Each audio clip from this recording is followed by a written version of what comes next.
مزید خبریں شامل کریں گے. آپ کو بتائیں کہ پنجاب میں سی ٹی ڈی کا مختلف شہروں میں intelligence based operation T T P commander سمیت 7 خطرناک دہشت گرد گرفتار کر لیے.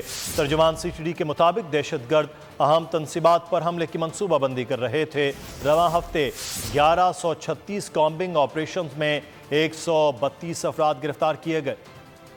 پنجاب میں سی ٹی ڈی کا ایکشن. مختلف شہروں میں intelligence based operation T T P commander سمیت 7 خطرناک دہشت گرد قانون کے گرفت میں آ گئے. ترجمان سی ٹی ڈی کے مطابق دہشت گرد اہم تنصیبات پر حملے کی منصوبہ بندی کر رہے تھے. قبضے سے بارودی مواد، 2 IED بم، ہینڈ گرنیڈ، اسلحہ اور نقدی برآمد کر لی گئی. بہاولپور سے ٹی ٹی پی کے کمانڈر سلمان کو گرفتار کیا گیا. دہشت گردوں کی شناخت موسیٰ، خالد، سلمان، ندیم، اکمل اور یاسر یاسین کے نام سے ہوئی. رواں ہفتے 1136 کامبنگ آپریشنز میں 132 افراد کو گرفتار کیا گیا.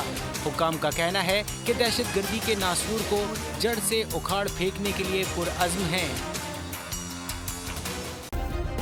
سبسکرائب کریں اور بیل دبائیں تاکہ کوئی خبر رہ نہ جائے.